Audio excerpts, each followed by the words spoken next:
SmackDown শেষ হয়েছে আর পুরো রিভিউ করব না, শো এর মেইন যেটা হয়েছে সেটা আপনাদের বলবো। আর যদি মেন সেগমেন্টের কথা বলি সেটা হচ্ছে কোডি রোডস এবং জন সিনার। আর আপনাদের বলে দেই আজকে কিন্তু আরো একটা ভিডিও আসতেছে চ্যানেলে, অবশ্যই এটা আপনারা দেখবেন এবং এটা 5:30 থেকে 6:30টার মধ্যে চলে আসবে, তো আপনারা কিন্তু সেটা মিস করবেন না। আর যদি মেন সেগমেন্টের কথা বলি সেখানে জন সিনা এবং কোডি রোডস থাকে এবং কোডি রোডস যখন এসে সে কোনো কথাই বলতে পারেনি, জাস্ট সে মাইকটা নিয়েছে, তখনই জন সিনার থিম সং প্লে হয়ে যায় এবং জন সিনা আসার সময় কিন্তু ভালো বু দেওয়া হচ্ছিল জন সিনাকে। এবং জন সিনা আসার পর দুইজনই দাঁড়িয়েছিল এবং দেখতেছিল কে আগে কথা বলে, কোডি রোডস নাকি জন সিনা, মানে দুজনকে দেখতেছিল। যখনই কোডি রোডস মাইকটা নিয়েছে তখন জন সিনা বলে তুমি আগে বলবা না বাচ্চা। আজকেও সে কিড বলে কোডি রোডসকে কল করে এবং সিনা কথা বলা শুরু করে দেয়, বলে কোডি রোডস তুমি অনেক বড় মিস্টেক করেছো এবং তুমি এলিমিনেশন চেম্বারে রককে বলেছো যে আমি তোমার সাথে আসবো না। আর তখনই আমার রিয়েলাইজ হয়ে গিয়েছে তোমাকে হারানো অনেক বেশি ইজি। তার আগে আমি ভেবেছিলাম তোমাকে হারানো খুবই কঠিন বা আমি তোমাকে হারাতে পারবো না, বাট নাও আই নো রেসেলমেনিয়াতে আমি তোমাকে ইজিলি হারিয়ে দিব, কোনো ডাউট নেই এখানে।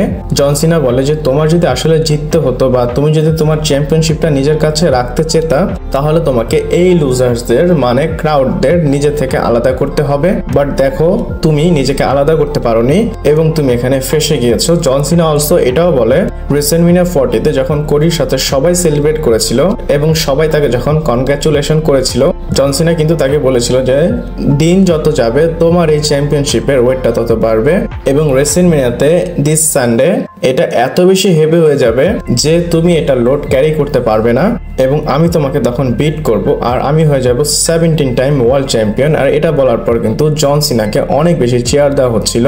আর সত্য বলতে এখানে ক্রাউডটা পুরো টান হয়ে গিয়েছে কোডি রোডসের উপর, আমি যদি বলি একদম টান হয়ে গিয়েছে এবং আমি আপনাদের সাউন্ডটা শোনাই How they feel about you? এবং ক্রাউডরা কিন্তু অনেক সময় ধরে কোডিকে বু দিচ্ছিল, বাট এখানে বলতে হবে কোডির কাছে সেই ট্যালেন্টটা আছে বুকে কিভাবে চ্যান্টের মধ্যে কনভার্ট করতে হয় এবং বু দেওয়ার পর কোডি একদম আনকাট একটা প্রোমো কাট করে। আর আমি বলবো এমন রেফারেন্স দিয়েছে এই প্রোমোতে আমার মাথার উপর দিয়ে গিয়েছে, কারণ আমি ঘুমে থেকে উঠেছি, বাট যতটুকু বুঝেছি আপনাদের বলি সেই স্টিংকে মেনশন করে এবং বলে স্টার কিড 1997 এর এবং বলে তুমি অস্কারে এসেছিলে একদম নেকেড হয়ে এসেছিলে, মানে জন সিনা যে অস্কার নেওয়ার সময় জাস্ট একটা বোর্ড নিয়ে এসেছিল সেটা তো আপনারা সবাই দেখেছেন, সেটা রেফারেন্স এখানে কোডি রোডস দেয়। এটা কিন্তু বলতে হবে কোডি রোডস কিন্তু অনেক বেশি ইনসাল্ট করেছে জন সিনাকে এবং কোডি রোডস বলে also it's 2025 and you still can't Rachel.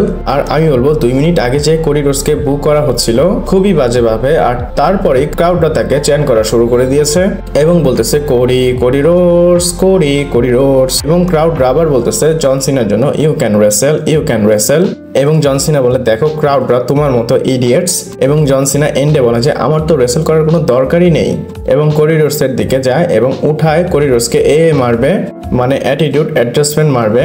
But সত্য বলতে ভাই আজকে এগেন কোডি আবার কাউন্টার করেছে এবং জন সিনাকে আবার ক্রস রোড মেরে দিয়েছে। এখানে আমি বলবো এগেন কোডি রোডসকে আপার হ্যান্ড দেওয়া হয়েছে, মানে সে আপার হ্যান্ড পেয়েছে। আর আমি বলবো এটা জন সিনার জন্য ঠিকই ছিল, কারণ সিনার মনে হয় রিয়েলাইজ হবে যে আসলে সে রেসেল করতে পারে না। আমার মনে হয় সাইকোলজি ভাবে এই জিনিসটা জন সিনাকে এফেক্ট করবে, এক্সাক্ট জানি না, বাট কোডি রোডসকে আপার হ্যান্ড দেওয়া হয়েছে। নর্মালি আপনারা জানেন যে আপার হ্যান্ড পায় সে রেসেলমেনিয়াতে হেরে যায়, যেমনটা গুন্থার এবং ডেমিয়ান পিস্টের সময় হয়েছিল, ইভেন আরো অনেক গহম শোতে কিন্তু এমনটা হয়েছিল। আর এখন যেহেতু কোডি রোডস আপার হ্যান্ড পেয়েছে এটার মানে এই না জন সিনা 17 টাইম ওয়ার্ল্ড চ্যাম্পিয়ন হবে, এখানে সে হারতেও পারে, বাট এটাও মানে যে জন সিনা জিততেও পারে। এটা ট্রিপল এইচ এর এরা, বলা যায় না ট্রিপল এইচ কোন দিক দিয়ে কোনটা করে বসে।